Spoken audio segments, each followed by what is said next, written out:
Pour avoir critiqué la France-Afrique, Kémy Séba a été déchu de sa nationalité et pour la même raison, Nathalie Yambe est interdit d'entrer sur le territoire français. Ils veulent à tout prix vous faire croire que ces mesures sont prises en réponse à une haine ou une critique injustifiée de la France. Mais mesdames et messieurs, c'est tout le contraire. Allons plus loin. Nous avons longtemps été sous endoctrinement, sous influence idéologique maintenue dans un état de dépendance culturelle, politique et économique vis-à-vis de la France.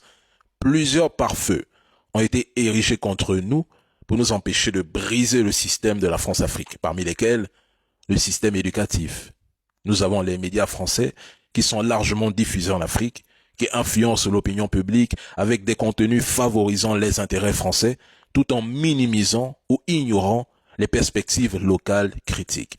Nous avons la formation des élites, car de nombreux Africains formés en France retournent dans leur pays d'origine avec des perspectives et des valeurs alignées sur celles de la France. Nous avons les aides au développement et conditionnalités pour renforcer notre dépendance économique. Nous avons même la monnaie, la politique et la diplomatie. Parce que oui, mesdames et messieurs, en soutenant des régimes favorables, la France maintient son influence et son contrôle. Du coup, les coups d'État patriotes ou révolutionnaires ne sont pas autorisés. Ce lavage de cerveau subtil et systémique maintient l'hégémonie culturelle et idéologique française en Afrique, consolidant ainsi les structures de la France-Afrique. Pour contrer ce système, eh bien, il fallait des personnes capables d'éveiller les consciences. C'est mathématique et logique ce que je dis. Plusieurs ont été éliminés et d'autres, tels que Nathalie Yambe et Kémy Séba, figurent sur cette longue liste de cibles à atteindre et à éteindre.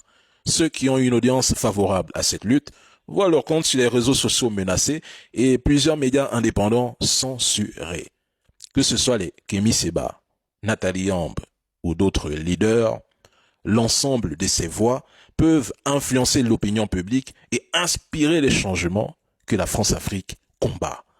En retirant donc la nationalité à Kémy Séba ou en interdisant l'entrée de Nathalie Yambe sur le territoire français, la France-Afrique cherche à réprimer les voix dissidentes. Ils veulent contrôler le narratif et empêcher la propagation d'idées qui pourraient nuire à leurs intérêts en Afrique. Et le message est clair. Contester la France-Afrique peut avoir des conséquences personnelles sévères. En une phrase, ils veulent vous dissuader de vous engager publiquement contre ce système.